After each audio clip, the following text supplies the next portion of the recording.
Oui, donc voilà. Merci de votre présence pour notre webinaire d'aujourd'hui. Puis un merci particulier évidemment à toutes les oratrices d'avoir accepté l'invitation. Je me présente, je suis Mélanie Gagnon, je viens de la ville de Québec et je suis au Luxembourg depuis plus de 6 ans maintenant. Je suis la présidente et fondatrice de NGSI, qui est une société de services conseils en protection des données, qui est établie au Québec et au Luxembourg. Nous accompagnons les sociétés qui sont établies en Europe, mais également les sociétés étrangères, donc plusieurs sociétés québécoises, à bien comprendre le règlement général sur la protection des données et à se mettre en conformité. Donc, avant de vous présenter plus en détail le programme d'aujourd'hui, je vais laisser mes co-animatrices le soin de se présenter. Donc, Amina, Jane, je ne sais pas laquelle des deux qui veut débuter. Allez, je me lance. Vas-y, Amina.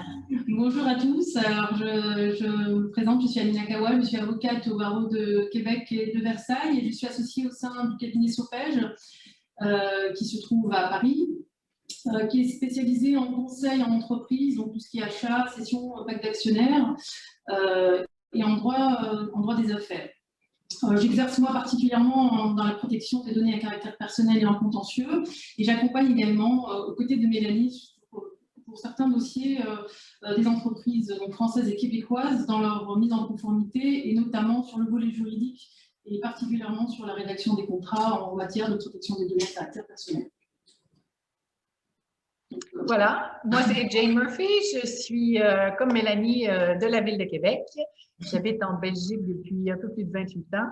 Je suis présidente et fondatrice de la société European Data Protection Office, donc EDPO qui est à Bruxelles et aussi EDPO UK qui est au Royaume-Uni.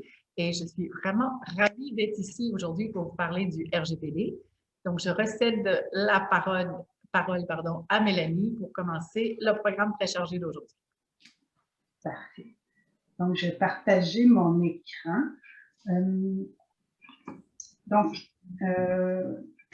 Pour le programme d'aujourd'hui, on a le plaisir d'accueillir de nombreuses invités. On va débuter par la présentation des services de la Délégation générale du Québec à Bruxelles. Ces services-là, en fait, le premier volet, ce sont des sociétés, des organisations qui vont présenter leurs services respectifs pour vous aider vraiment concrètement sur le terrain. Donc, ils vont pouvoir vous accompagner dans votre développement en Europe. Je ne parle pas au niveau conformité RGPD, mais vraiment au niveau global, au niveau stratégie, etc. Donc, ils vont pouvoir vous accompagner là-dedans. Il va y avoir Stéphanie qui va présenter la délégation générale du Québec à Bruxelles. Karen qui va nous présenter son rôle de consul honoraire du Canada au Grand-Duché du Luxembourg. Michaela qui nous présentera la Chambre de commerce CAMCHAM, Canada, Belgique, Luxembourg. Par la suite, je présenterai avec Amina et Jane les impacts du règlement sur les sociétés canadiennes. Et pour terminer, on aura les présentations de Fabienne qui nous présentera les services des délégués commerciaux du Canada, mais aussi les subventions au niveau fédéral, et Nathalie qui nous présentera les subventions au niveau provincial. Nathalie qui travaille chez Investissement Québec. Donc, sans plus tarder, je vais céder la parole à Stéphanie qui pourra nous présenter la délégation. Bonjour tout le monde, merci Mélanie. C'est ça. Donc moi, mon nom est Stéphanie Robin, je suis attachée économique à la délégation du Québec à Bruxelles. Notre délégation à Bruxelles représente les 3 pays du Benelux. Mon rôle à moi, essentiellement, d'aider les entreprises à exporter, mais on a aussi un rôle d'essayer d'attirer les entreprises du Benelux vers le Québec. Donc, moi, pour ma part, ça fait aussi québécoise, vous l'entendez. Ça fait 13 ans que j'habite en Belgique. Donc, en Europe, c'est ce qui nous intéresse aujourd'hui, on a plusieurs délégations du Québec. On en a une à Londres, à Munich, à Barcelone, à Rome et à Paris. Et on couvre presque tout l'ensemble du territoire européen, comme par exemple notre délégation de Londres va couvrir les pays scandinaves, notre délégation en Allemagne va couvrir la Suisse et l'Autriche, la délégation à Barcelone couvre aussi le Portugal, et sinon le reste, la France et les autres pays. Donc, on a une très bonne couverture. Et Pour vous expliquer un peu, nous ici à Bruxelles, on est 3 attachés. On est 2 attachés qui se concentrent sur la Belgique et le Luxembourg.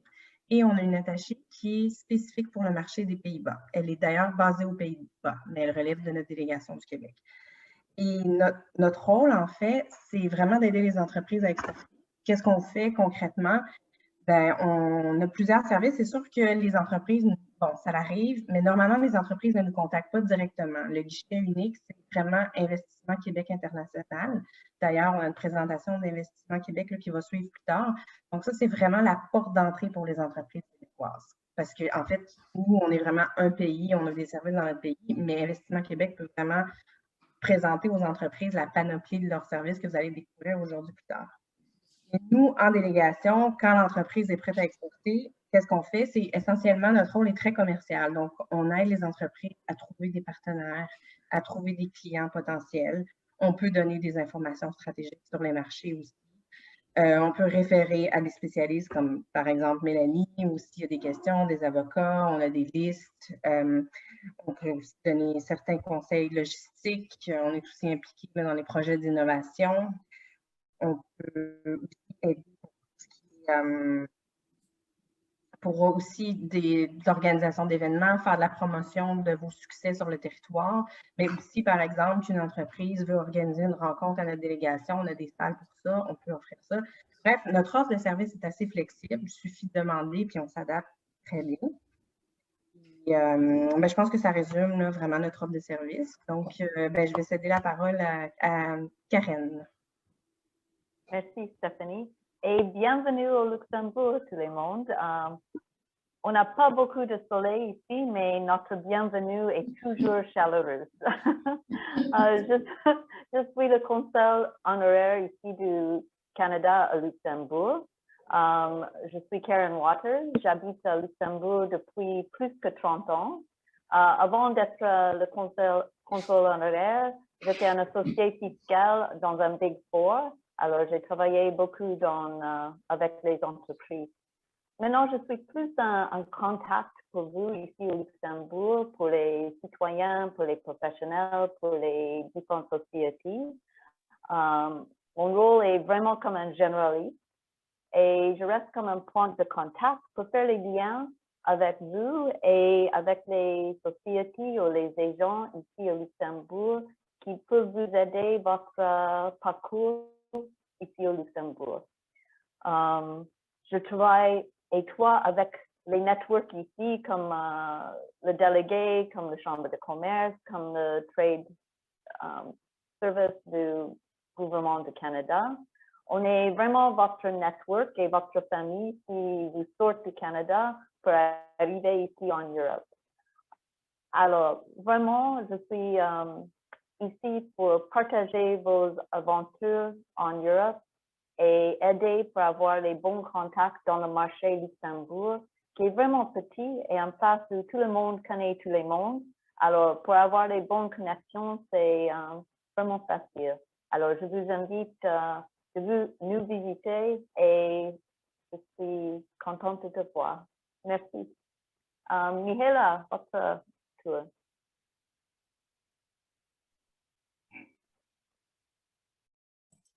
Bonsoir, mon nom est Michaela Bucuroiu, je suis la secrétaire générale de la Chambre de commerce Canada-Belgique-Luxembourg.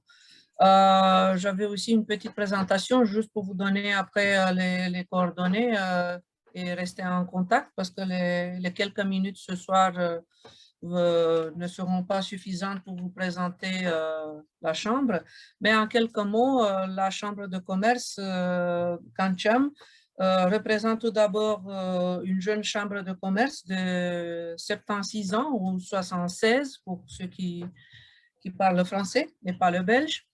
Nous sommes une communauté business qui s'est développée au fil des années et qui a encore besoin du sang frais. Donc, vous êtes les bienvenus de nous rejoindre dans notre communauté. Notre travail consiste dans les activités et les opportunités de réseautage, de la mise en relation, des acteurs économiques qui sont à la recherche d'un développement ou de s'implémenter sur nos marchés, qui sont la Belgique et le Luxembourg. N'oubliez pas que nous sommes à Bruxelles, au cœur de l'Europe, donc petit pays, grandes opportunités. Et aussi, nous sommes bien entourés, nous faisons partie de l'écosystème que vous visez, des partenaires institutionnels, comme ce soir l'ambassade, la délégation du Québec à Bruxelles, mais bien évidemment aussi des partenaires issus du monde économique qui sont les clusters sectoriels, qui sont aussi les représentants de la diplomatie régionale de la Belgique, les représentants aussi du monde économique de la luxembourgeois, qui sont la Chambre de commerce et autres organismes qui sont à votre disposition. Nous avons aussi un réseau d'experts de tous les domaines, et comme ce soir, membres et non-membres. Et si je peux résumer les atouts de travailler avec la Chambre de commerce et en partenariat avec les autres, peut-être 3 mots, fiabilité, transparence et expertise. Et bien évidemment, aussi très important, nous sommes une chambre accréditée, bilatérale accréditée par la Fédération des chambres de commerce, ce qui vous donne aussi une qualité de service, une qualité de la gouvernance et aussi la garantie d'être en relation avec des vrais professionnels. Une seule, et je vais la mettre dans le chat, les coordonnées pour avoir notre site et un point de contact. Nous sommes à votre disposition et je redonne maintenant la parole à Mélanie pour vous expliquer, ainsi que aux autres intervenantes, comment faire des bonnes affaires tout en respectant bien évidemment les règles qui sont ici d'application sur nos marchés européens. On parle beaucoup en virtuel. Peut-être un jour, on va se rencontrer aussi en personne, mais que ce soit en personne, que ce soit en virtuel, pensez à la Chambre de commerce et on peut être de bons conseils. Merci beaucoup, une bonne journée ou de réseautage même ce soir et à très bientôt pour de nouvelles aventures comme on dit. Et surtout, portez-vous bien là où vous êtes parce qu'un jour, les frontières vont s'ouvrir et on va recommencer à refaire des bonnes affaires ensemble. Merci beaucoup. Merci, Michaela. Je vais partager notre présentation. Donc, le cœur du sujet, la base de cette présentation d'aujourd'hui, c'était de voir les impacts du RGPD sur les sociétés canadiennes. Donc, le règlement, c'est un règlement européen, mais qui s'applique aussi aux sociétés hors de l'Union européenne. Dans la présentation qui suit, on va essayer de répondre, on va répondre à 3 questions principales. Donc, c'est quoi le RGPD? Est-ce que ça s'applique à vous? Est-ce que vous tombez sous les règles du RGPD? Et si oui, quelles sont vos obligations? Et ensuite, par où commencer?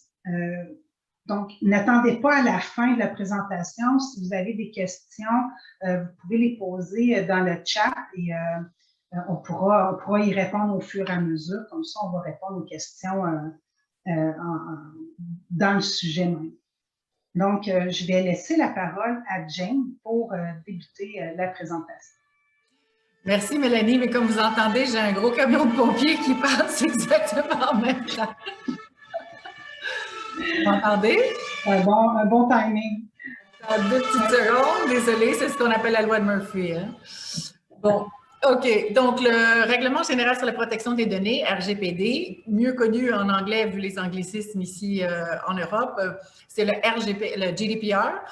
Et donc, le GDPR, le RGPD, a été adopté en 2016. Il y a beaucoup de gens qui ignorent que ça date de 2016. Il y avait une période de transition de 2 ans Donc, la prise d'effet a été le 25 mai 2018, donc il n'y a plus de période de transition. C'est aussi quelque chose que les gens parfois ignorent un petit peu. C'était d'office d'application depuis maintenant un peu plus de 3 ans. Le règlement s'applique directement sur tout le territoire de l'Union européenne et en plus aussi sur le territoire de ce qu'on appelle l'espace économique européen. Ça veut dire les 27 pays membres de l'Union européenne et plus 3 autres pays qui est la Norvège, l'Islande et le Liechtenstein. Et ça s'applique pas juste en Europe et dans l'espace économique européen, mais aussi hors des frontières de l'Union européenne, partout dans le monde entier. Et on va voir un petit peu plus tard quelles sont les conditions qui s'appliquent à vos entreprises situées au Canada. Le but du RGPD, c'est bien sûr de renforcer les droits des personnes concernées, des personnes.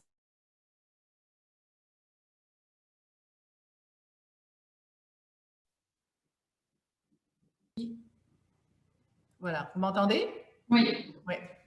Et donc, renforcer les droits des personnes, mais aussi et surtout de renforcer les obligations des entreprises afin que les droits des personnes soient vraiment et réellement exerçables et mis en place et que tout soit en conformité. Ça touche et les responsables de traitement et les sous-traitants et on va vous expliquer plus en détail un petit peu plus tard. Il ne faut pas prendre ça à la légère parce que les sanctions possibles sont vraiment énormes. Il n'y a pas juste les sanctions financières, elles peuvent être aussi très salées parce qu'on parle ici, ça peut aller jusqu'à entre 10 millions et 20 millions d'euros ou 2 à 4 % du chiffre d'affaires mondial d'une entreprise. Mais au-delà de ça, il y a aussi des répercussions au niveau de la réputation des entreprises.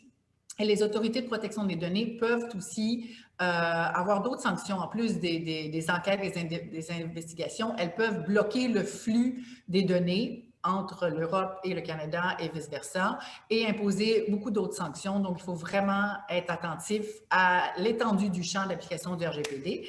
Et sur ceci, je cède la parole à Amina qui va vous expliquer ce que sont des données personnelles à caractère personnel. Amina? Merci, Jen. Alors, avant de savoir si le RGPD s'applique à une société qui soit au sein de l'Union européenne ou hors l'Union européenne, il faut savoir si la donnée que vous allez traiter répond à la définition qui est donnée par le RGPD sur la donnée à caractère personnel.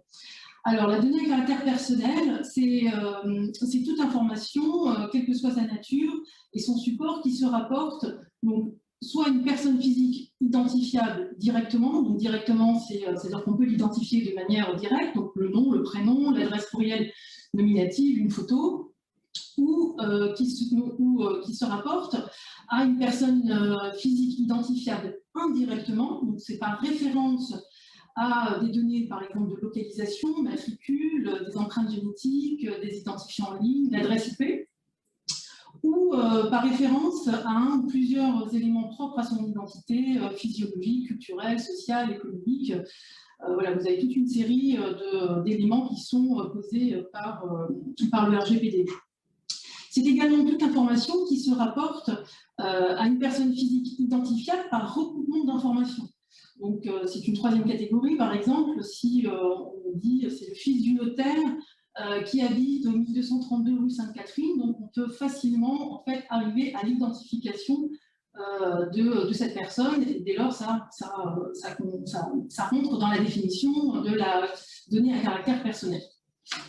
Ensuite, vous avez le RGPD qui a prévu une protection particulière de certaines données à caractère, de certaines catégories de données à caractère personnel, en posant le principe de l'interdiction en fait, de leur traitement. Donc, elles sont protégées en posant le principe que ces données, les données qui suivent là, sont par principe interdites d'être traitées. Alors, ce sont les données qui révèlent l'origine raciale ou ethnique, les opinions politiques, les convictions religieuses ou philosophiques, l'appartenance syndicale, les données concernant la vie sexuelle ou l'orientation sexuelle, les données biométriques, les données concernant la santé. Alors, les données concernant la santé, c'est très important, surtout aujourd'hui avec le Covid, enfin, avec la Covid et tout le pass sanitaire, enfin, toutes les polémiques qui tournent autour de ça. Il faut savoir que c'est une donnée, la donnée de santé posée par le RGPD a une notion très large. Ce n'est pas forcément le diagnostic. C'est-à-dire qu'il suffit que ce soit une information qui est donnée sur la nature de l'affection. Et vous avez aussi de la jurisprudence et le Conseil d'État, enfin en France, qui a justement élargi la notion de données de santé, qui a une notion très large. Par contre, à ce principe, existe bien heureusement en fait des exceptions. Alors les exceptions, pour pouvoir traiter de ce type de données, notamment, je ne vais pas tous vous les lister, mais ce qui est important justement quand on est, lorsqu'on est une entreprise, c'est d'obtenir, si vous obtenez le consentement de la personne concernée par exemple, vous pouvez traiter ce type de données qu'on appelle des données dites sensibles. Mais il faut faire très attention en fait au consentement express des personnes concernées, parce que, enfin l'utilisation du consentement, parce que le consentement peut être retiré à tout moment par les personnes, et si la personne retire son consentement sur le traitement qui a été fait sur des données sensibles, votre traitement devient invalide. Donc ces données-là sensibles sont à utiliser vraiment de manière très spécifique, pour des motifs très spécifiques. Ensuite, vous avez une autre catégorie de données sensibles, ce sont les données relatives aux condamnations pénales et infractions. Alors, le traitement de ce type de données est interdit, sauf si le traitement, parce que c'est une exception, heureusement, est effectué sous le contrôle de l'autorité publique. Donc maintenant, je vais donner la parole à Jane, qui va vous expliquer le champ d'application justement de ce RGPD, le champ d'application territorial.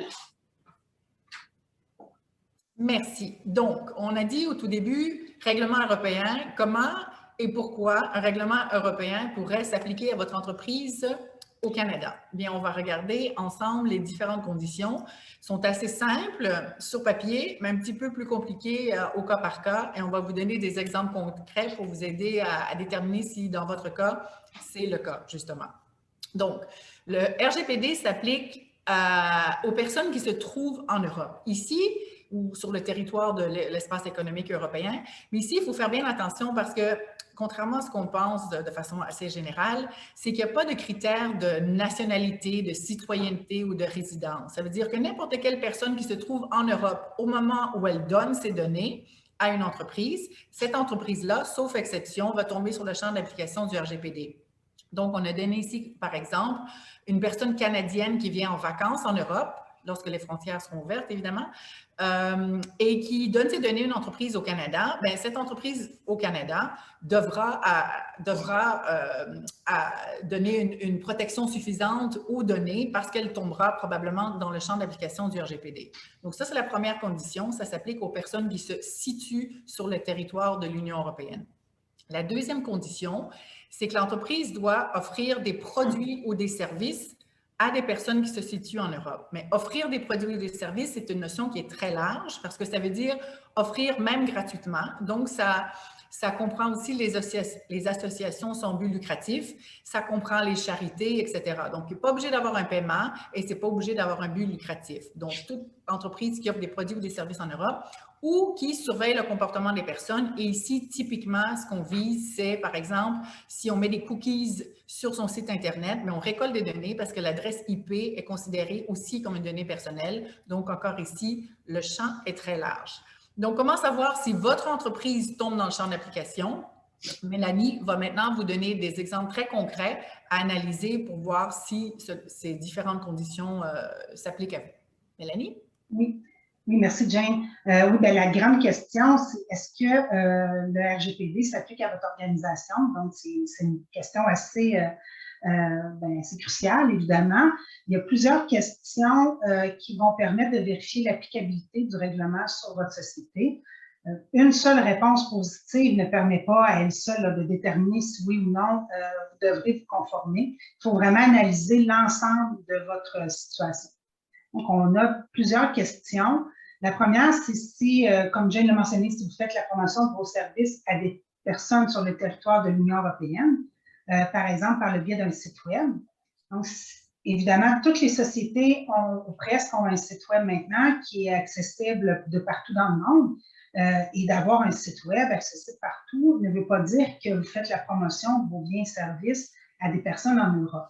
Donc, pour déterminer si vous ciblez vraiment ces personnes-là, on peut répondre à quelques questions, comme par exemple, si votre site web est traduit dans plusieurs langues parlées dans l'Union européenne. Donc, on sait qu'au Canada, il y a 2 langues, qui est français et anglais. Donc, si votre site est en allemand, en néerlandais, en portugais, ça donne une indication comme quoi vous ciblez précisément ces personnes-là.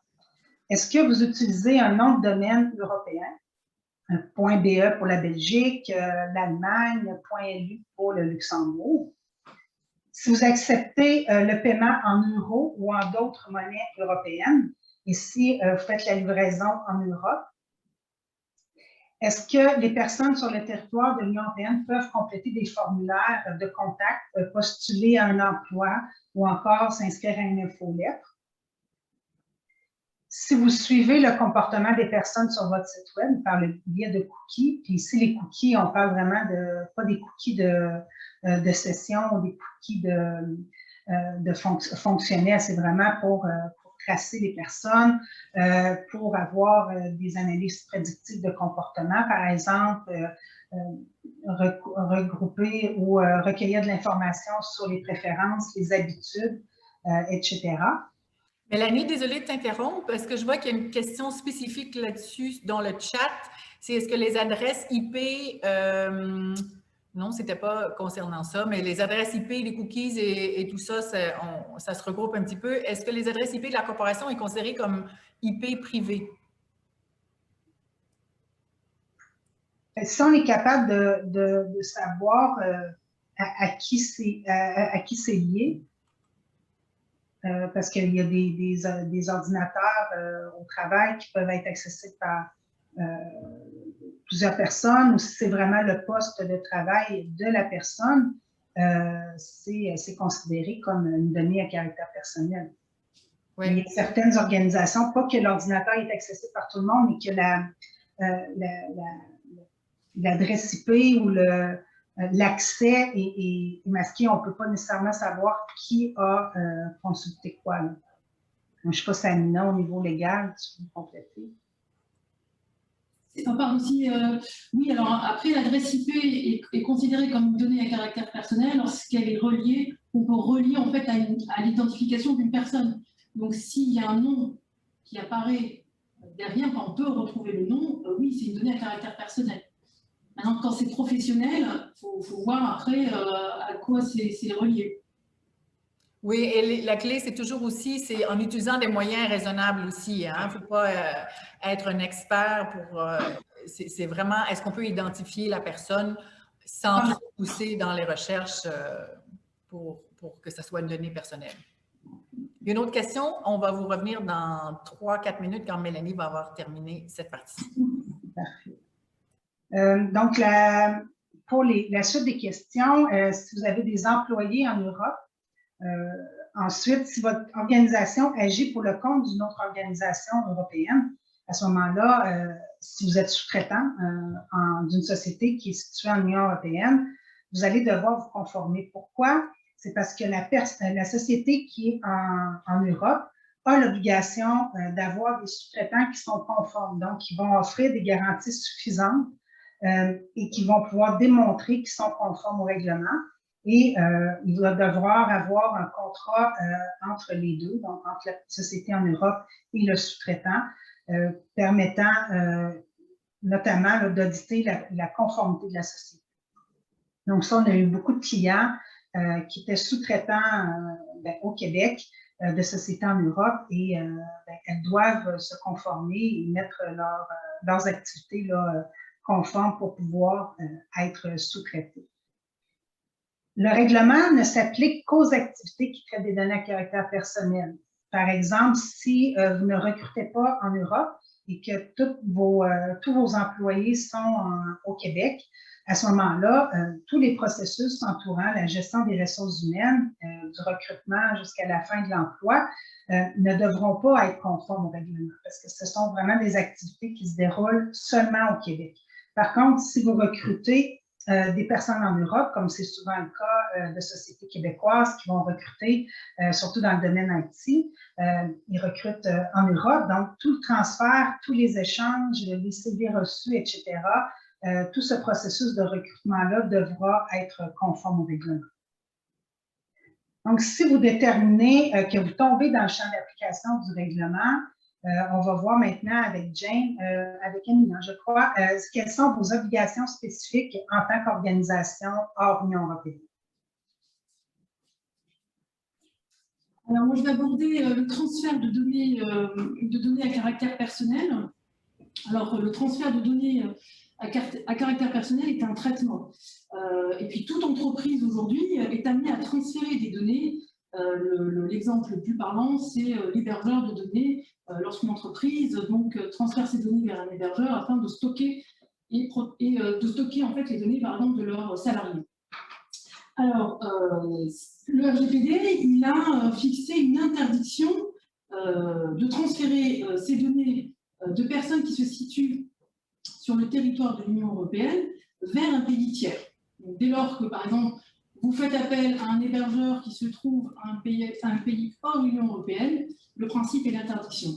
Bien évidemment, et heureusement, il y a quand même des conditions et des exceptions. Alors, la première condition, et l'exception, c'est si on va parler de l'hébergeur, si le pays tiers a bénéficié d'une décision d'adéquation, ben, à ce moment-là, le transfert est autorisé. Alors, une décision d'adéquation, c'est en fait un pays tiers qui a obtenu la reconnaissance par la Commission européenne de ce que sa loi nationale sur la protection des données à caractère personnel est équivalente aux lois qui sont les lois des pays au sein de l'Union européenne. En fait, elle protège de manière équivalente les données à caractère personnel. Et nous avons notamment le Canada qui bénéficie d'une décision d'adéquation. Ce qu'il faut simplement savoir pour le Canada, c'est une décision d'adéquation partielle parce qu'elle ne porte exclusivement que sur les données en matière commerciale. Ensuite, si vous transférez vos données vers un pays tiers qui ne bénéficie pas de cette décision d'adéquation, parce que vous avez une dizaine de pays, le dernier pays justement qui a bénéficié de cette décision, c'est le Royaume-Uni, qui est sorti de l'Union européenne, et le pays qui était avant, c'était le Japon. Donc, vous avez une dizaine, 10-12 pays qui bénéficient de cette décision d'adéquation, mais si vous transférez vers des pays qui ne font pas partie de ce quota, donc vous avez d'autres outils juridiques qui sont posés par le RGPD et qui bénéficient de garanties, c'est-à-dire que vous avez des règles d'entreprise contraignantes, vous avez les clauses types dictées par la Commission européenne, c'est un type de contrat qui est édité et qui doit être, enfin c'est ce contrat-là que vous devez signer entre vous, responsable de traitement, et celui qui reçoit en fait vos données. Vous avez le code de conduite et certification, vous avez également le consentement de la personne concernée. Je reviens encore sur le consentement de la personne, le consentement express. Faut toujours garder à l'esprit que le consentement peut être retiré à tout moment, et si la personne retire son consentement, ben, votre transfert de données est invalide. Et ce qui peut avoir des conséquences très graves quand même dans la relation juridique et avec votre sous-traitant.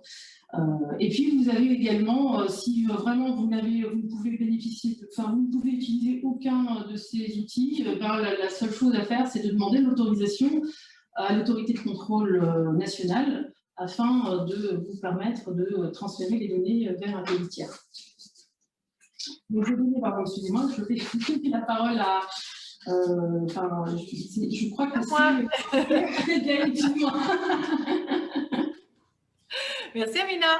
Peut-être avant de continuer, on a deux questions. Mélanie, est-ce que tu veux prendre la première? Si tu veux, je la lis. Est-ce que le RGPD identifie les conditions d'accès spécifiques ou contraintes pour l'accès à la donnée à caractère personnel dans le cadre de missions des auditeurs externes ou internes? Et merci pour ce webinaire. Ça, ce n'est pas une question, mais un compliment. Merci à vous. C'est un truc à pratique, ça. Mélanie? Oui, bien, en fait, chaque traitement de données a une base légale. Donc, je vais en parler un petit peu plus tard. Des bases légales, ça peut être un contrat, ça peut être une obligation légale, ça peut être le consentement, comme Amina vient de le mentionner. Et dans les contrats, on doit bien spécifier, comme ici, là, pour la mission des auditeurs externes, évidemment, c'est un contrat pour permettre à l'auditeur externe d'effectuer le travail. et on y va sur la base de la minimisation des données. Donc, on doit s'assurer de donner accès aux auditeurs les données personnelles qui sont nécessaires pour faire leur travail et de mettre ça sous contrat par écrit avec les différentes clauses qu'Amina pourra discuter par la suite. Donc, c'est vraiment chaque traitement ou chaque sous-traitant, on va venir bien spécifier quelles sont les opérations qu'ils pourront faire. Et dans ce cas-ci, ben, un auditeur externe n'est pas un sous-traitant proprement parlé, c'est vraiment comme un consultant ou un responsable de traitement également. Donc là, il y a un contrat et on doit déterminer ce qui sera fait dans le cadre de ce contrat-là et quelles données ils auront accès. Donc, par exemple, oui. Non, pardon, oui, je pensais que tu avais terminé, désolée. Oui, bien, comme nos contrats, comme une GSI, on est délégué à la protection des données pour différentes sociétés, autant publiques que privées. Et dans le cadre de nos contrats, ben, nous, on est soumis au secret professionnel de par le règlement. Donc, on peut accéder à toutes les données de la société, que ce soit les données à caractère personnel ou autres. Donc, on a vraiment ce pouvoir-là, mais par contre, on doit accéder seulement en fonction de la nécessité. On n'accédera pas à certaines données juste parce qu'on a le droit d'accéder. Et les missions, les auditeurs externes, il faudrait vérifier, ça fait longtemps que j'ai été auditrice externe, mais je crois qu'ils ont même également là, le secret professionnel, et, donc ils peuvent accéder aux données également. On a une deuxième question, mais elle m'a été envoyée en privé, donc vous ne voyez pas, je pense, dans le chat. Si on est dans le cas d'une institution académique ou de formation territorialement située au Canada et que j'accepte des candidats de nationalité européenne, est-ce que je suis soumis au règlement, même si ces étudiants qui viennent uniquement pour une durée d'échange? Donc, on a fait un autre webinaire, Mélanie et moi, pour le Québec et le Canada il y a quelques mois, puis il y avait plein d'institutions qui ont participé et la question est revenue tout le temps, tout le temps, tout le temps. Et la question est de savoir, les obligations sont déterminées par le statut public, c'est-à-dire étatique ou pas. Donc, le RGPD s'applique aussi aux institutions, qu'elles soient étatiques, publiques ou même celles qui sont privées.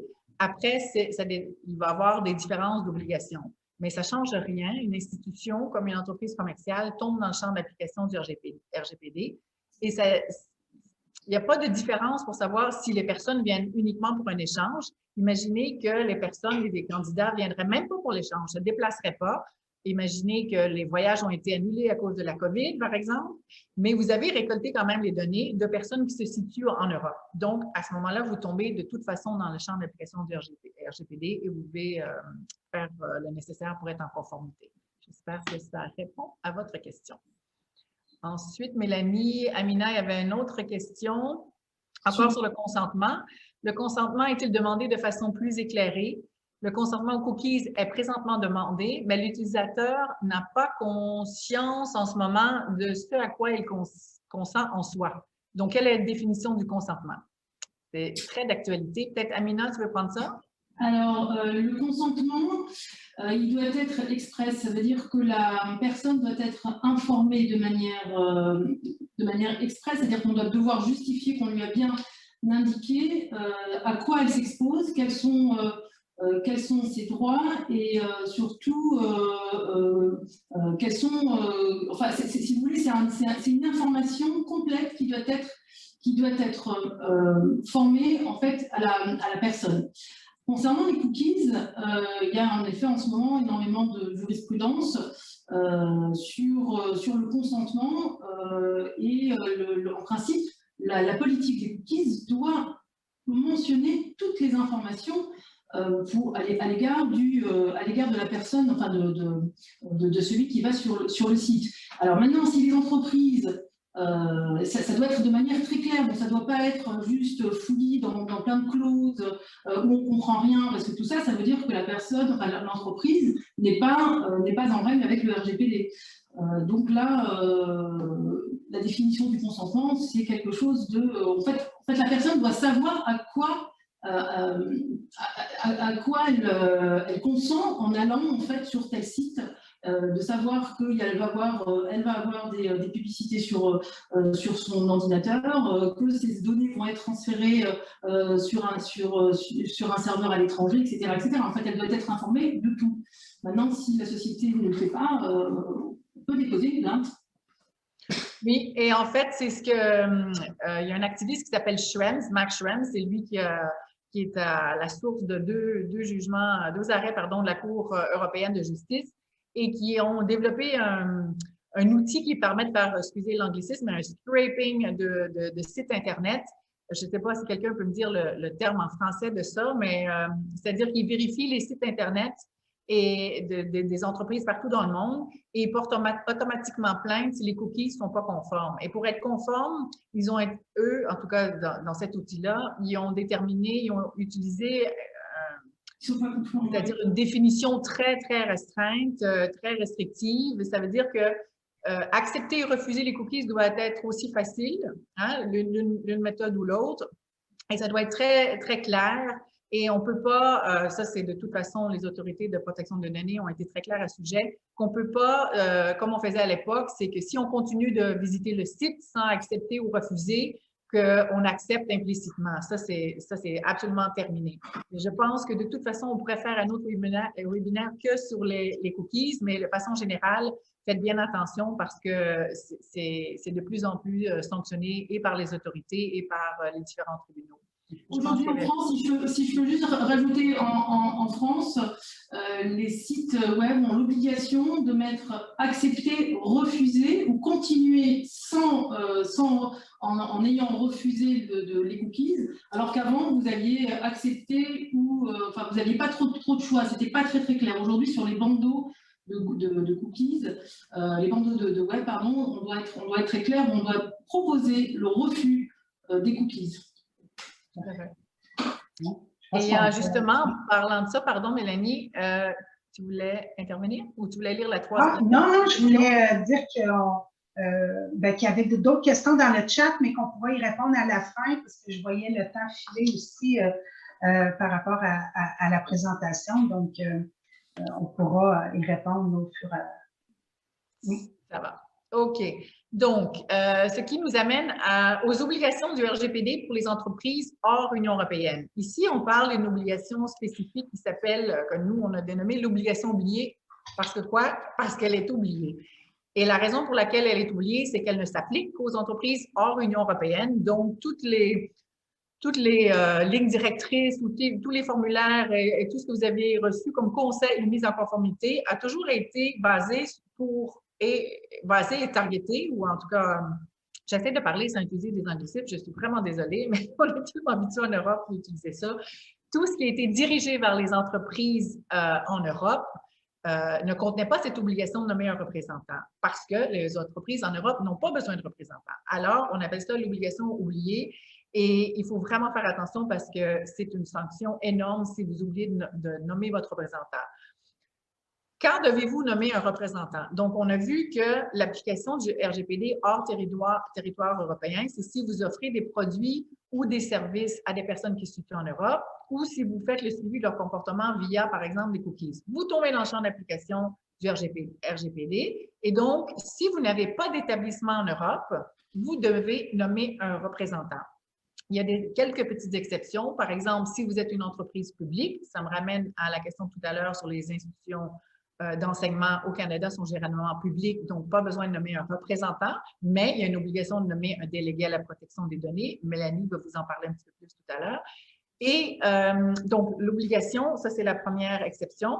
Et il y a une deuxième exception à l'obligation de nommer le représentant qui contient 3 conditions cumulatives qui sont des sous-conditions, si vous voulez. Puis elle s'applique, on ne va pas rentrer dans les détails, mais elle s'applique très, très rarement. Nous, dans notre cas, on n'a jamais vu que ça puisse s'appliquer dans un cas d'une société hors Union européenne. Et ça tourne surtout alentour du traitement qui est que occasionnel, ce qui n'est pas le cas si vous vendez des produits ou des services. Ce n'est pas une activité occasionnelle. Pourquoi désigner un représentant?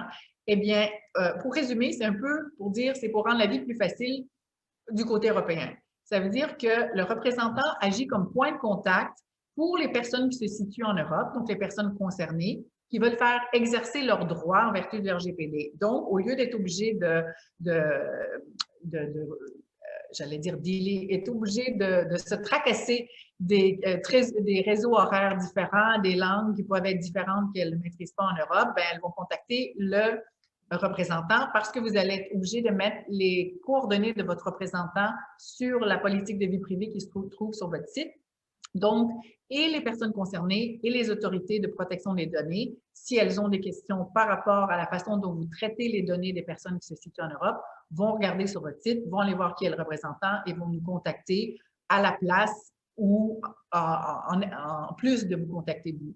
Donc, nos 3 obligations, c'est être le point de contact des personnes concernées, le point de contact pour les autorités de protection des données. Et la 3e obligation, c'est qu'on doit maintenir une copie de votre registre des activités. Comme Mélanie a expliqué au tout début, seules les activités qui tombent dans le champ d'application du RGPD sont concernées. On garde une copie de ça et Mélanie va peut-être vous donner un petit peu plus de détails à ce sujet un peu plus tard. Après ça, dépendant des représentants, il y a d'autres services qui sont rajoutés. Nous, dans notre cas, on offre le service très, très complet. Donc, on fait aussi la traduction, on fait aussi l'assistance pour la notification des violations des données. Vous avez 72 heures pour faire une notification, on aide avec ça.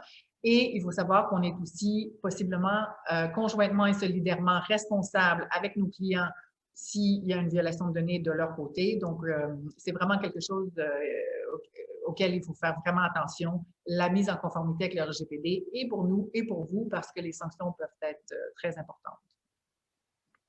Comment désigner un représentant? Mais c'est très facile. Il faut un mandat, c'est un mandat écrit, et donc ça explique les obligations des parties. Nous, en tant que représentants, comme c'est un mandat de toute façon, on peut seulement agir sous les instructions des entreprises, donc on n'a pas de marge de manœuvre. Donc, on est là pour vous conseiller. Attention au Brexit, très, très, très important.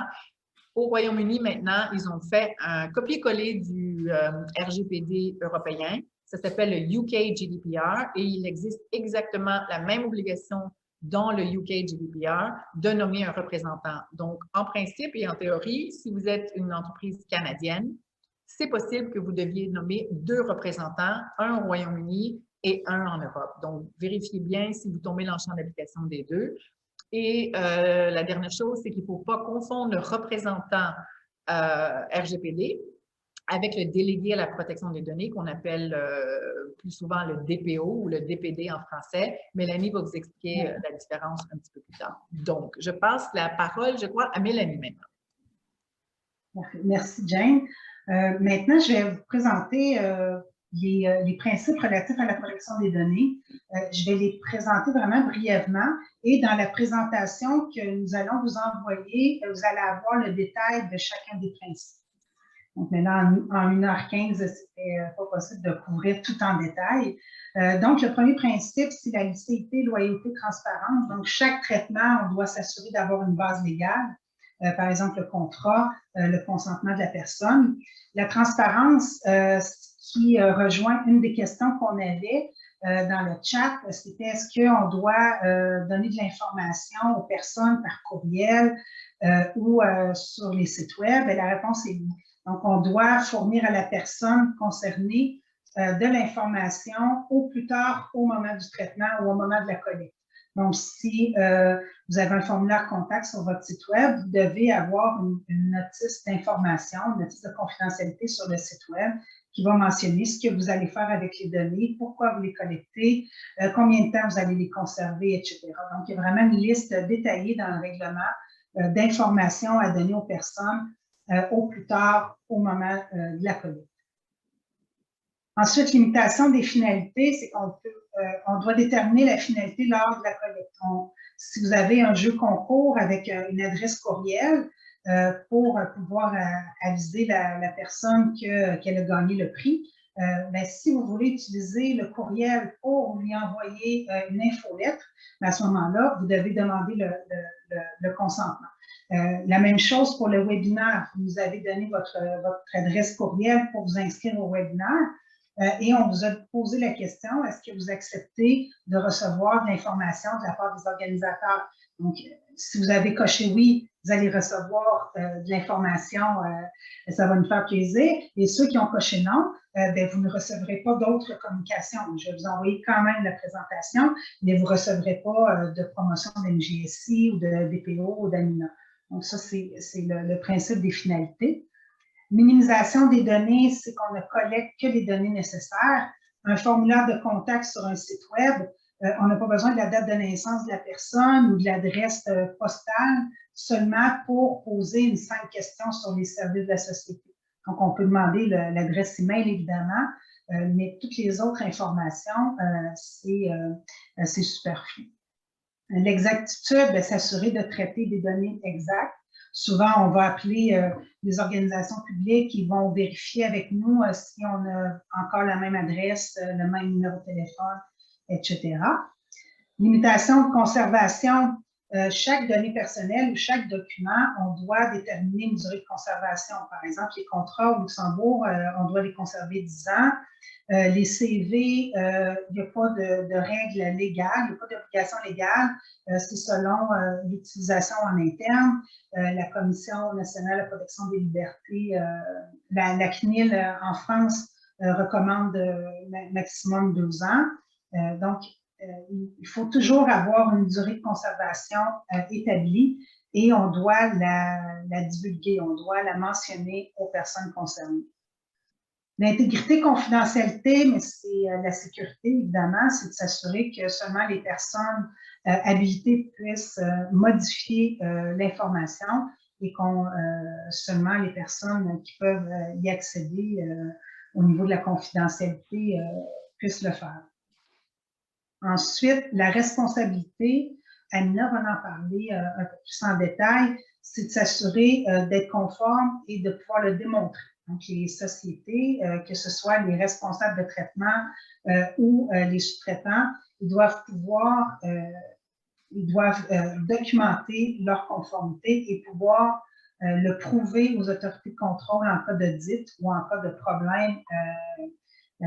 Par exemple, s'il y a une violation de données et qu'il y a un audit de violation de données-là, ils vont avoir des comptes à rendre, évidemment, là, aux autorités de contrôle.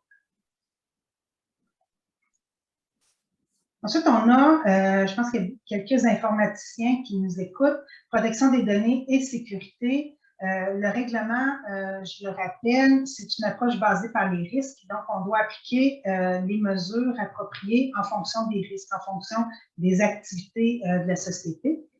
Du côté protection des données, bon, on a les principes de transparence, les droits des personnes concernées. La sécurité de l'information, c'est pour toutes les données de la société. On peut appliquer les normes ISO 27001, 27002. Et au milieu, on a un article sur 99 qui touche la sécurité des données à caractère personnel. Donc, les mesures doivent être mises en place en fonction d'une approche basée sur les risques. Donc, je vais céder maintenant la parole à Amina. Merci Mélanie. Parler des obligations. Sur les obligations du responsable de traitement. Donc, il faut savoir que le RGPD a renforcé les obligations du responsable de traitement. Le responsable de traitement, c'est celui qui détermine les finalités et les moyens du traitement. Alors, quelles sont ces obligations principales? Alors, la première qui est importante au niveau en tout cas des autorités de contrôle, c'est la sécurité des données. Donc, le responsable de traitement doit prendre toutes les mesures appropriées au traitement réalisé pour ne pas qu'il y ait de failles de sécurité. Ensuite, l'obligation aussi du responsable de traitement, c'est de garantir la protection des données dès la conception du traitement et doit garantir cette conformité tout au long de la mise en œuvre du traitement, c'est-à-dire tout au long de la vie du traitement. Donc, c'est ce qu'on appelle la protection des données dès la conception et par défaut. Cette obligation est très importante parce qu'il faut que culturellement, le responsable de traitement, dès qu'il a une donnée entre les mains, il doit pouvoir immédiatement, avant de la traiter, la rendre conforme.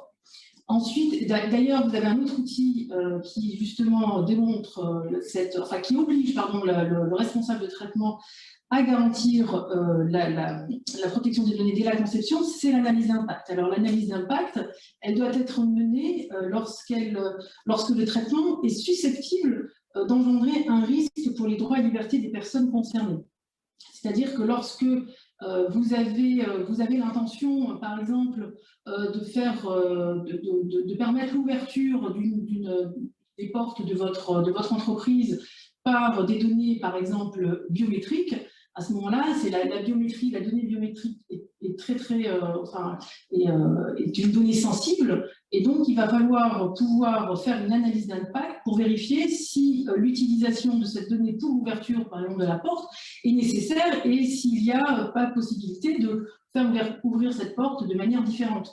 Notamment, par exemple, dans les ministères de la Défense ou lorsque c'est des bâtiments secrets défense, on peut justifier l'utilisation de cette donnée et que le risque est bien évidemment, il faut vérifier, il faut avoir analysé que le risque non, il n'y a pas de risque pour les droits et libertés de la personne concernée. Ensuite, vous avez une autre obligation, c'est celle de notifier les failles de sécurité dans les 72 heures à l'autorité de contrôle. Donc, lorsqu'il y a une violation de données, il y a des vols de données qui sont justement, qui partent sur Internet, par exemple, il faut immédiatement informer, donc on a donné un délai de 72 heures, immédiatement informer l'autorité de contrôle. Et si, apparemment, Internet, bien évidemment, ça a une violation quand même de la vie privée, là, il faut également informer, le responsable de traitement aura l'obligation d'informer la personne concernée, comme quoi ces données se retrouvent sur Internet, alors qu'en fait, elles étaient conservées chez lui, et que donc il y a eu une violation des données. Pardon, Amina, c'est parce que j'ai reçu une question aussi spécifiquement liée à ça. C'est pour le signalement de violation des données. Est-ce qu'il faut le faire pays par pays dans le cas d'une fuite de données massive qui concerne des personnes de différentes nationalités européennes? Alors, si la société se trouve en France, ça c'est une bonne question. Si la société, par exemple, se trouve en France, donc la violation des données s'est effectuée en France, vous avez l'obligation de notifier à l'autorité de contrôle nationale. Oui, mais si c'est hors Union européenne, ici, il n'y a pas de one-stop shop, hein, si je peux me permettre. Donc, ça veut dire qu'il faut notifier à toutes les autorités de protection des données, sauf si vous avez un représentant. Et à ce moment-là, il faut notifier seulement dans le pays où se trouve le représentant. Donc, ça vous évite vraiment de notifier les… Il faut savoir qu'il y a 47 autorités de protection des données en Europe. Donc, il faut savoir déjà si la personne, où elle se situe exactement, géographiquement.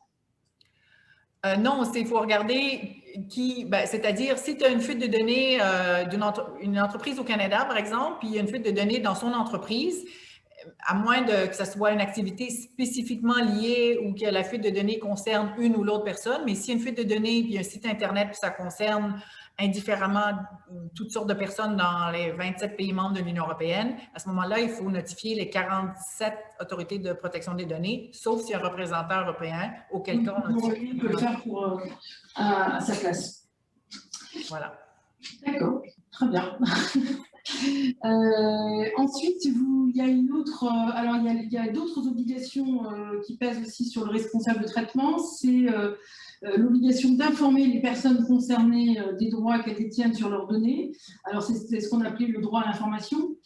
Donc ça c'est une obligation aussi capitale et il y a également l'obligation de répondre dans un délai d'1 mois, donc c'est un délai qui est extrêmement court, aux personnes qui souhaitent faire valoir leurs droits sur leurs données. Donc toutes les données, donc tout ce qui est droit à l'effacement, droit à l'oubli, droit à la portabilité, tout cela, et puis toutes les informations que l'on souhaite savoir, c'est-à-dire où on en est, toutes les questions qui peuvent être posées au responsable de traitement. Ensuite, le responsable de traitement, il a également l'obligation d'établir un registre de traitement qui recense toutes les activités de traitement des données à caractère personnel. Alors ça, c'est un petit peu la cartographie des activités du responsable de traitement, et c'est un outil de la conformité, et c'est ce que disait tout à l'heure Mélanie par rapport à la documentation. Si vous avez un contrôle d'une autorité de contrôle, d'une autorité de régulation, vous avez l'obligation de montrer votre registre de traitement. Ça, c'est le premier document que l'autorité de contrôle demande. Ensuite, vous avez aussi la relation alors avec les sous-traitants. Alors la relation avec vos sous-traitants, elle est très très importante et elle doit être contractualisée. Pourquoi? Parce que vous confiez, en votre qualité de responsable de traitement, vous confiez des données à caractère personnel à un sous-traitant et ce sous-traitant doit utiliser ces données exclusivement sur vos instructions. Il ne doit pas utiliser les données que vous lui avez confiées pour une autre finalité. Et pour justement, comme le RGPD fixe l'obligation du sous-traitant d'utiliser les données sur instruction du responsable de traitement, ces instructions-là doivent être mentionnées dans un contrat. Et c'est très important parce que, ça fixe justement les responsabilités de chacun, parce qu'en cas justement de fuite de données à caractère personnel, la personne concernée, elle va devoir agir, parce qu'elle ne connaît pas le sous-traitant, puisqu'elle a confié ses données au responsable de traitement. Donc, elle va agir en responsabilité à l'encontre du responsable de traitement, mais le responsable de traitement, lui, il va venir dire, mais attendez, moi, j'ai un contrat, je lui ai confié, et le sous-traitant avait l'obligation de ne pas les utiliser pour autre chose, pour une autre finalité, pour ses propres besoins, et donc c'est bien le sous-traitant qui va être responsable de, par exemple, la fuite des données ou le fait que les données étaient utilisées à titre commercial, marketing, pour faire de la promotion de ses propres activités, de ses propres produits, etc. Et ensuite, vous avez aussi une autre obligation qui est aussi un outil de la conformité, mais ça, Mélanie vous expliquera un petit peu mieux, c'est la désignation d'un DPO ou d'un DPD. Ça, c'est également un outil de la conformité qui est obligatoire dans certains cas. Ça vous sera expliqué plus amplement. Ensuite, vous avez donc les obligations justement du sous-traitant. Alors, qu'est-ce qu'un sous-traitant? C'est ce que je vous disais tout à l'heure. C'est alors le sous-traitant au sens du RGPD. Au sens du RGPD, c'est l'organisme qui traite les données à caractère personnel pour le compte d'un client. Donc, vous serez tous amenés, par exemple, en tant que responsable de traitement, à justement, quand on parlait des transferts de données, à transférer des données sur un serveur qui se situe, un hébergeur qui a ses serveurs dans un pays tiers ou pas tiers, peu importe. Et donc là, vous allez devoir rédiger un contrat un contrat qui mentionne justement cette transmission de données, cette garantie de sécurité et cette conformité que le sous-traitant est bien conforme au RGPD.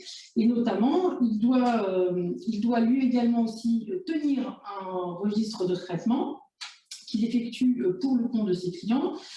Il doit démontrer qu'il est conforme au RGPD. Alors, il ne doit pas juste démontrer par des courriers, c'est-à-dire que le responsable de traitement, dans le cadre du contrat qu'il devra rédiger avec son sous-traitant, il devra lui démontrer de manière objective très claire et lui apporter des preuves comme quoi il est bien conforme lui-même, c'est-à-dire sa société est bien conforme au RGPD. Et il doit également justifier auprès du responsable de traitement qu'il a pris toutes les mesures nécessaires à la sécurité des données. Alors, il ne doit pas juste, il faut faire très très attention parce qu'aujourd'hui, justement, en tout cas en France, c'est très très regardé lorsqu'il y a un contrôle, on vérifie bien évidemment comment est rédigé le contrat entre un responsable de traitement et un sous-traitant, mais on ne doit pas, nous, en notre qualité de responsable de traitement, juste dire « Ah ben oui, il m'a juste envoyé un courrier, il m'a garanti ou il m'a attesté ». Non, le responsable de traitement a un rôle actif auprès du sous-traitant, voire même se déplacer dans les locaux du sous-traitant, vérifier l'utilisation de toutes les mesures qu'il a mises en place pour justement garantir la conformité et la sécurité des données qui lui ont été confiées. Et bien évidemment, dans ce contrat, il faudra également mentionner et lister de manière très très précise, ça c'est très très important, ce que je vous disais tout à l'heure, les instructions qui ont été données par le responsable de traitement dans le cadre de cette mise à disposition des données à caractère personnel par la documentation. Alors, la notion d'instruction n'est pas très bien définie aujourd'hui, donc il y a des faisceaux d'indices qui permettent justement de savoir est-ce qu'il y a bien eu des instructions qui ont été données conformément à RGPD, c'est le terme instruction du RGPD aux sous-traitants, pourquoi? Parce qu'à la fin, c'est quoi? C'est la qualification qui devra être donnée entre les deux entités, c'est-à-dire qui est responsable de traitement, qui est sous-traitant, parce que la qualification est importante puisque de là découlera les responsabilités de chacun. Donc, je cède la parole à Jane sur justement les droits qui sont les droits des personnes concernées. Je vais vous laisser les lire parce qu'on va manquer un petit peu de temps. Je vais vraiment céder la parole à Mélanie qui va vous parler du délégué à la protection des données parce que c'est une partie vraiment très importante.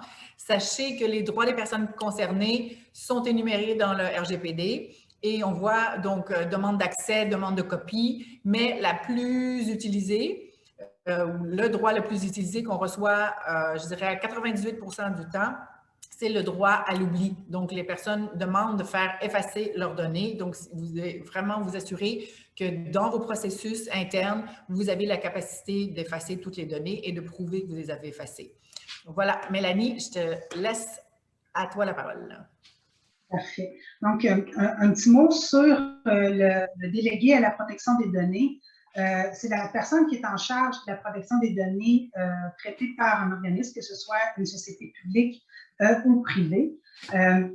Il doit être nommé obligatoirement pour toutes les sociétés appartenant au secteur public, même les sociétés hors de l'Union européenne. Donc, une université, par exemple, qui traite des données de personnes en Europe, qui va recruter, qui va avoir des étudiants européens, à ce moment-là, va devoir également nommer un DPD, un DPO.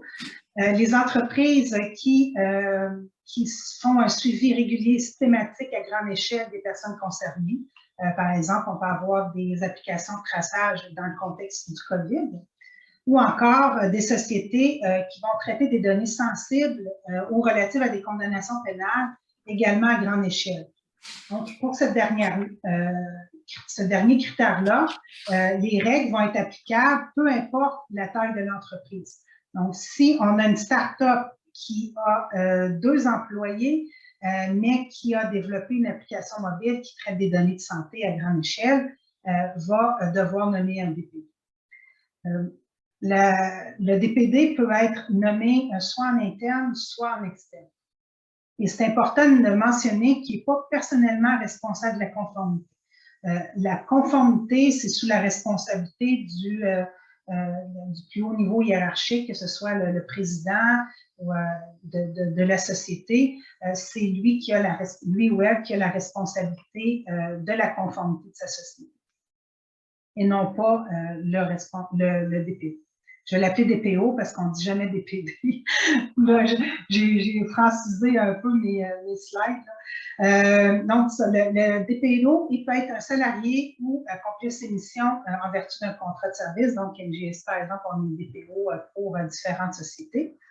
Il doit être indépendant au sein de l'organisme et il doit être aussi sans conflit d'intérêt. Donc, on ne peut pas nommer un DPO le DPO, on peut comparer à un auditeur interne. Donc, l'auditeur interne, il n'y aura pas des tâches opérationnelles, il n'y aura pas des responsabilités au niveau de la décision en interne.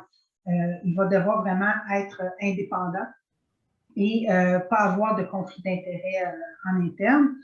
Il peut être situé hors de l'Union européenne, mais c'est fortement recommandé qu'il soit sur le territoire de l'Union européenne, même par la Commission européenne, parce qu'il est le point de contact des personnes concernées et des autorités de contrôle. Il doit parler la langue également des personnes concernées. Donc, si vous avez des clients en Allemagne, vous devez vous assurer que votre DPO puisse interagir avec les personnes en Allemagne. Mélanie, peut-être une petite précision à ce niveau-là, c'est que justement à cause de la possibilité de conflit d'intérêts, c'est pas possible que le DPO soit aussi le représentant en Europe. Et justement, le représentant, comme il doit être en Europe, et le DPO peut être n'importe où dans le monde, c'est aussi un autre potentiel conflit. Donc, il y en a beaucoup qui pensent « Ah, j'ai un DPO, donc je suis correct au niveau du représentant », mais ça doit être deux rôles complètement séparés. Et les autorités, les DPB en français, Mélanie, c'est quoi? Le Comité européen de la protection des données. Merci, voilà, a clairement dit que le DPO ne peut pas être le représentant. Donc, pour terminer la présentation, avant de passer aux subventions, c'est quoi les étapes pour vous mettre en conformité, donc mettre votre société en conformité? C'est de faire un état des lieux qui est une analyse d'écart. Donc, on va analyser les activités de votre société, analyser quelles activités tombent aussi sous le champ d'application du règlement, comme je parlais des ressources humaines tout à l'heure. Et on fait un plan d'action pragmatique. Donc, on fait un plan d'action avec une priorisation des actions à mettre en place, ce qui rejoint le principe d'approche basée par les risques. Donc, on a une belle liste d'épicerie, une to-do list. On ne peut pas tout faire en même temps. On doit prioriser en fonction de l'impact sur les personnes. Donc, si vous avez des activités qui vont traiter des données de santé, par exemple, on va commencer par mettre en conformité ces processus-là et par la suite, on mettra d'autres activités en conformité. On doit désigner une personne contact au sein de l'entreprise ou encore un DPD si c'est obligatoire. Désigner un représentant, sauf en cas d'exception. Vérifier votre conformité des politiques, procédures, registres. On a 72 heures pour notifier les violations de données. On a un délai également pour répondre aux personnes concernées. Donc, c'est important d'avoir des procédures connues en interne pour s'assurer de répondre dans les temps. Donc, 72 heures pour répondre à un incident de sécurité, une violation de données, c'est très court. Il faut que les gens soient alertes en interne pour réagir rapidement. Mettre en conformité vos sites web accessibles depuis l'Union européenne. La CNIL en France a fait une campagne pour vérifier la conformité des sites web français. Donc, il y a quand même des audits qui sont faits. Mettre à jour vos contrats ou encore les rédiger. Vérifier vos mesures de sécurité s'ils sont appropriées en fonction de la nature des données traitées. Et sensibiliser, former son personnel aux bonnes pratiques et principes du RGPD. Une petite parenthèse, comme nous, on fait beaucoup de formations, on a des formations aussi en mode e-learning, si jamais ça vous intéresse, vous pouvez nous contacter. Donc, en conclusion, je parle vite parce que là, on est un petit peu en retard. On veut toujours faire court, mais on réussit jamais. En plus, on a des questions dans le chat encore pas répondues. Mais bon, parenthèse par rapport aux questions dans le chat, on va les conserver et on vous enverra un courriel avec les réponses si on n'a pas le temps d'y répondre. Donc, la conclusion, pourquoi se mettre en conformité? Mais ce n'est pas seulement pour éviter les sanctions, mais c'est vraiment de permettre d'amener des opportunités aux entreprises parce que ça fait une pression, tout l'écosystème fait une pression sur les sociétés, que ce soit les partenaires, les fournisseurs, les clients, les employés. Ils sont tous de plus en plus au fait de leurs droits et mettre une pression sur les sociétés pour se conformer. Ça amène évidemment une bonne réputation, une confiance de vos clients. Et actuellement, il y a des lois, la loi québécoise et au niveau fédéral sont en refonte au Canada et au Québec. Donc, ça va être à surveiller aussi. Et sinon, d'adopter le règlement ou de se conformer au règlement, c'est un des standards les plus élevés au monde. Donc, ça permet de vous assurer que par la suite, l'écart avec les autres lois sera moindre pour vous conformer. Voilà, donc j'espère que vous avez apprécié notre présentation.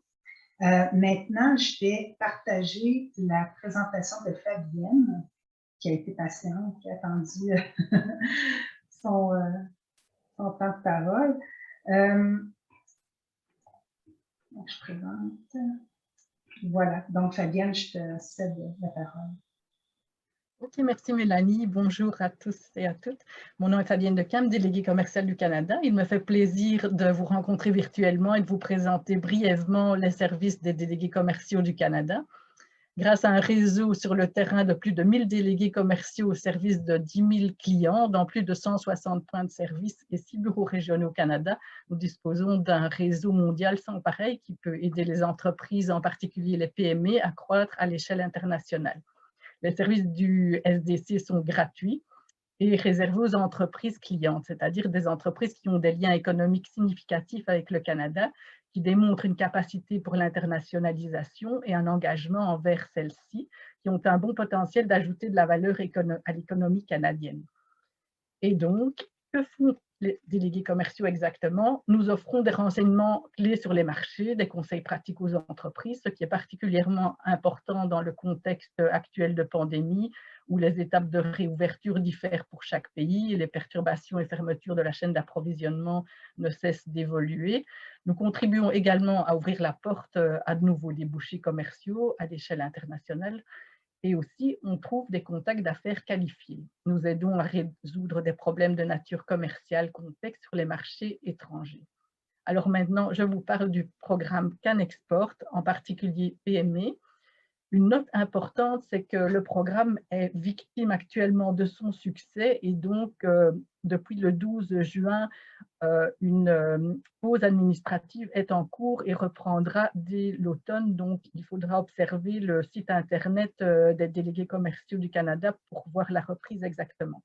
Donc, en fait, CanExport PME est le plus important des 4 programmes CanExport. Il est exécuté en collaboration avec le programme d'aide à la recherche industrielle du Conseil national de recherche du Canada, le PARI CNRC. Et ce programme se concentre sur les activités de commercialisation liées à l'exportation de produits et services existants sur les marchés étrangers. Il soutient les activités exploratoires ainsi que les activités qui contribuent concrètement à une stratégie à plus long terme pour s'internationaliser. Les entreprises donc peuvent choisir de mettre un projet pluriannuel ou soumettre une nouvelle demande pour s'appuyer sur un projet antérieur. Et donc, le programme contribue à réduire les risques en assumant jusqu'à 75% des coûts admissibles. Et les demandeurs peuvent inclure jusqu'à 5 marchés étrangers par demande parmi diverses catégories d'activités pour chacun d'eux, ce qui permet de personnaliser leur projet. Et donc, sauf l'exception actuelle que je vous mentionnais, les demandes sont acceptées toute l'année via un portail en ligne et sont approuvées en moins de 60 jours ouvrables. Donc, les restrictions de voyage de la pandémie ont fait que les 2 activités les plus demandées, que sont les voyages internationaux et la participation à des foires et salons commerciaux internationaux, sont moindres, ce qui fait que le programme CanExport PME s'est adapté aux nouvelles réalités et ont ouvert certaines possibilités additionnelles qui concernent notamment le commerce électronique, donc pour couvrir une partie des coûts liés à l'adaptation des outils de marketing en ligne, y compris les sites web et aux services de consultation en matière de commerce numérique. La publication en ligne, donc pour faire de la publicité ciblée en ligne et pour optimiser les résultats des moteurs de recherche. Et les foires commerciales virtuelles, donc pour participer à des foires commerciales virtuelles et à d'autres événements commerciaux.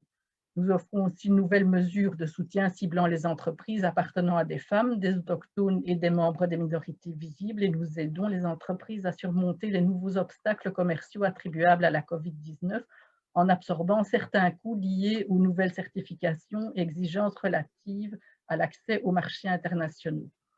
Les catégories d'activités ne nécessitant pas de voyage international et que le programme soutient financièrement sont donc la collecte de renseignements sur le marché, le dépôt d'une demande de certification ou de protection de la propriété intellectuelle sur les marchés internationaux, le conseil d'experts en droit et en commerce, et c'est ici sous cet angle que l'accompagnement pour le RGPD peut se faire, l'optimisation pour les moteurs de recherche, la traduction, l'adaptation et la création de matériel de marketing. Ensuite, la participation à des foires commerciales et activités de réseautage, rencontres et conférences virtuelles. Donc, il s'agit d'un programme polyvalent et nous vous invitons à examiner comment notre financement peut soutenir le plan de développement de vos activités internationales de manière plus globale. Je vous remercie de votre attention et je me tiens à votre disposition ainsi que mes collègues à Bruxelles pour commencer à prospecter ensemble les marchés de la Belgique et du Luxembourg. Et je passe à présent la parole à Nathalie. Merci de votre attention. Merci Fanny. Donc, bonjour tout le monde. Vincent devrait mettre la présentation en place. J'ai comme coupé certaines slides parce que je suis désolée du temps. Je sais qu'on devait nous quitter à 13h15, donc je vais faire quand même une présentation rapide. Mon collègue Vincent Fortin est avec moi également. Donc, on est fiers de vous présenter Investissement Québec. Investissement Québec, en fait, depuis un an, est rendu avec un réseau de près de 1000 employés. Il y a eu une fusion il y a un an de différents organismes, notamment le Centre de recherche industrielle du Québec, le CRIC. On a eu aussi le BNQ, la Banque de normalisation du Québec, Export Québec et certaines directions régionales du ministère de l'Économie. Donc, tous ces gens-là ont été mis ensemble le 18 juin avec l'Investissement Québec que vous connaissiez avant, qui donne près de 1000 employés, 30 bureaux au Québec. Donc, Investissement Québec est maintenant implanté dans toutes les régions du Québec et 12 bureaux à l'étranger. Notre mission, en fait, je vais faire ça rapidement, mais on est là pour aider les entreprises du Québec à croître, à faire de l'innovation, mais aussi à s'implanter ou en tout cas à exporter. En gros, notre mission est là pour les entreprises, on est là pour votre développement, pour votre soutien. Je vais passer, il y a deux grands volets. Je vais vous parler du réseau régional parce que vous m'entendez parler du programme exportation. Donc, au niveau de l'accompagnement, ce qui est important que vous reteniez, c'est que tout le réseau régional d'Investissement Québec dans toutes les régions. Vous avez des conseillers spécialisés en développement économique qui sont là pour vous aider. C'est des services gratuits. On est là pour vous orienter. Si vous ayez des projets d'investissement, de productivité ou peu importe où je vais, avec quel partenaire, comment je pourrais faire ça. Vous avez des conseillers, des vis-à-vis dans chacune des régions qui sont là pour vous le faire pour vous ou en tout cas vous aider à trouver les bonnes opportunités ou les gens qui peuvent vous soutenir. On a ce volet-là. De l'autre côté, on a le volet déploiement des programmes et stratégies. Vous avez la liste des programmes qui sont là. Je ne ferai pas la nomenclature de chacun là, parce qu'il y en aura avance, mais sur notre site Web, vous avez l'ensemble de la description des programmes et je vous réfère toujours à votre conseiller sur votre territoire qui sont vraiment là pour vous outiller ou vous dire dans quel programme vous pourrez vous situer. Le programme que je voulais vous parler, notamment, c'est le programme exportation. Donc, présentement, il est en vigueur présentement et sous peu, donc vous voyez l'encadré rouge, le programme exportation va devenir le programme de soutien à la commercialisation et à l'exportation, le PSCE, qui devrait être disponible début de l'automne. Je n'ai pas de date à vous donner, mais entre-temps, on fait affaire avec le programme exportation qui, lui, est toujours disponible. Comment ça fonctionne, le programme exportation? Il y a deux niveaux. Il y a un niveau forfaitaire. Vous décidez d'aller chercher de nouveaux clients, bien là, on commence à voir que les avions commencent à bouger. Donc, éventuellement, vous allez peut-être reprendre l'avion pour aller en Europe ou peu importe, partout dans le monde pour faire la sollicitation de nouveaux clients. On a des contributions forfaitaires, mais on a aussi des contributions à 40 que vous vouliez embaucher un spécialiste de développement marché pour justement explorer hors Québec, l'élaboration de plans d'affaires international. On parle de normes aussi, conformité, homologation des normes. Présentement, le règlement dont on a parlé ne peut pas être dans le programme exportation parce que ce n'est pas une norme, mais c'est bien un règlement. Mais avec le nouveau PSCE qui débutera sous peu, au début de l'automne, il y aura une possibilité peut-être de pouvoir financer, c'est ce qu'on verra. Mais vous avez l'ensemble des dépenses admissibles, c'est toujours des contributions non remboursables, c'est vraiment des subventions qu'on a via nos programmes, même ceux que je vous ai présentés avant. Donc, il ne faut vraiment pas hésiter à vérifier avec vos conseillers si vous êtes admissible ou non. Et je pense que Vincent, je ne sais pas s'il n'y avait pas une question. Non, OK. On continue. Donc, vous avez vu le volet accompagnement, services gratuits sont là pour vous aider. On a des programmes de subvention, mais on a aussi le volet financement. Chez Investissement Québec, on fait les deux. Donc, essentiellement, dans le réseau régional, on va financer, vous avez des crédits d'impôt en attente. On peut financer vos crédits d'impôt, on peut faire du prêt, de la garantie de prêt, on peut faire, il y a le programme aussi Immigrants Investisseurs qui est chez nous. Ça peut être du capital de risque. Donc, les solutions de financement chez nous sont quand même assez globales. Ce que je veux que vous reteniez, peu importe la solution de financement qui est prise, nous, on travaille avec vous, avec nos partenaires qui sont habituellement vos institutions financières. C'est rare qu'on va aller en garantie, en prêt direct. Habituellement, on est vraiment complémentaires avec vos institutions financières. On ne remplace pas les institutions sur le marché. On est là pour travailler ensemble, puis vous aider comme entrepreneur à avoir un financement qui réponde à vos besoins. Je pense que oui. Le financement, ben, vous voyez, là, vous avez tous les financements qu'on peut faire. On parle de productivité, on parle d'innovation, export, relève, commercialisation, fonds de roulement, croissance, brevets, marque de commerce, on en a parlé tantôt. Donc, toutes nos solutions de financement, ça peuvent être adaptées à toutes les évolutions de votre entreprise, de ce que vous avez besoin. Et à ça pourrait s'ajouter éventuellement peut-être des subventions. Il s'agit de voir c'est quoi le projet dans sa globalité. J'ai parlé vite, j'en suis désolée, mais j'essayais de vous donner l'ensemble de l'information. Donc, ce qu'il faut vous retenir sur le site web, vous avez l'ensemble des directions régionales avec les responsables pour chacune. Et sinon, vous pouvez directement m'envoyer un courriel ou m'appeler. À ce moment-là, ça va me faire plaisir de vous diriger vers les bonnes personnes. Investissement Québec, on est là pour vous aider. Donc, n'hésitez pas à faire affaire avec nous. Merci. Merci beaucoup, Nathalie. Oui, ça a été court, mais bon, je crois qu'on a eu l'information et les présentations, on pourra les envoyer. Je pourrais faire un envoi groupé, là, si vous me permettez. Comme ça, j'enverrai la présentation sur la protection des données, la présentation de la Chambre de commerce, la présentation d'Investissement Québec et de Fabienne, du service des délégués commerciaux. Donc, on a quelques questions encore dans le chat. Donc, si les gens, vous voulez rester encore quelques petites minutes, on peut faire le tour pour vérifier si on a bien tout répondu. Mélanie, pardon, juste en termes de subventions et d'aide par Investissement Québec et au niveau fédéral, au niveau d'autres subventions, peut-être mentionner que toi et moi, on a travaillé sur plusieurs dossiers où nos clients avaient bel et bien reçu de l'aide d'Investissement Québec et des subventions autres aussi du gouvernement fédéral. Donc, c'est vraiment quelque chose qui est à la portée de la main, qui a énormément aidé les entreprises avec lesquelles on a travaillé. Donc, Nathalie, Fabienne et tout le reste et Vincent, n'hésitez pas à les contacter parce que c'est vraiment du super travail qu'ils font et ça aide vraiment pour vos projets d'affaires en Europe.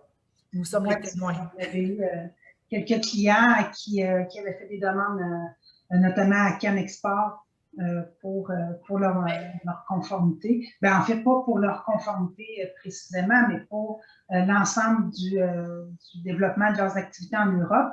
Et ils ont ajouté un volet conformité au RGPD. C'est quelque chose qui est bien et d'en profiter aussi parce que j'ai un autre client au Luxembourg qui me demandait justement s'il n'y avait pas des subventions au Luxembourg pour se conformer. Mais bon, si on donne des subventions dans chaque pays comme ça, les pays en soi feraient presque pas faillite, mais c'est des montants que chaque société doit investir là, pour leur conformité. Donc, il ne faut pas le voir comme un coût, mais vraiment comme un investissement pour permettre de rassurer vos clients. Donc, je ne sais pas s'il y a d'autres questions. Oui, il y avait des questions. Il y avait le refus de cookies par défaut. Doit-il être conservé obligatoirement sur la bannière pour respecter le RGPD ou l'on peut les activer et laisser les usagers faire leur choix? On peut penser qu'en les refusant par défaut, il y aura beaucoup moins de statistiques récoltées, ce qui peut nuire aux données de suivi interne. Oui, bien, c'est sûr.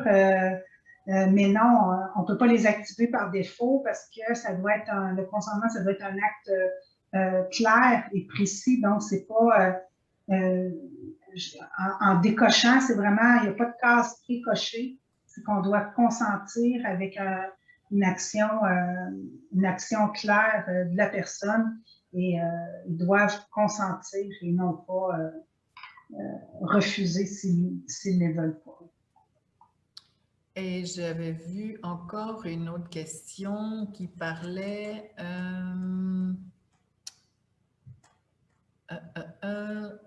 attendez, de façon éclairée, donc…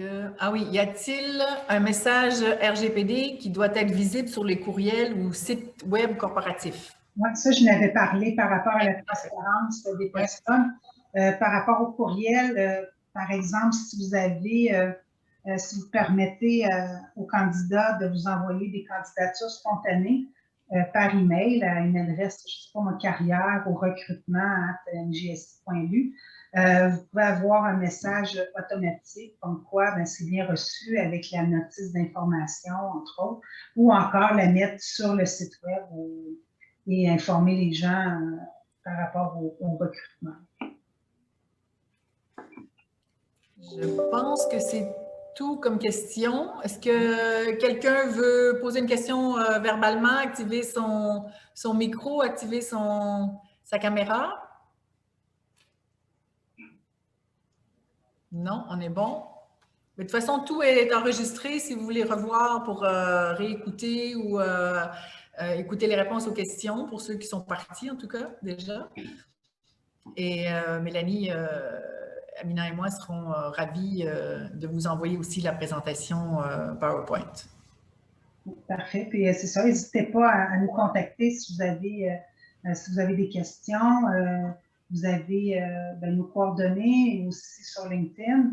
Et je vous invite à me faire une demande de contact professionnel sur LinkedIn que je vais accepter avec plaisir.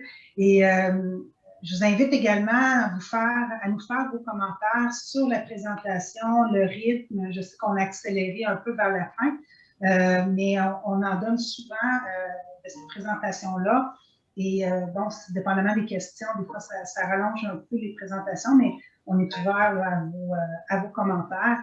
Et voilà, donc je vous remercie beaucoup d'avoir été là, quand même en grand nombre pour un mois de juillet. C'est excellent. Et merci évidemment à toutes les oratrices et invités d'avoir accepté notre invitation. Et voilà, je vous souhaite une belle journée ou une belle soirée si vous êtes en Europe. Merci beaucoup à tout le monde. Au revoir.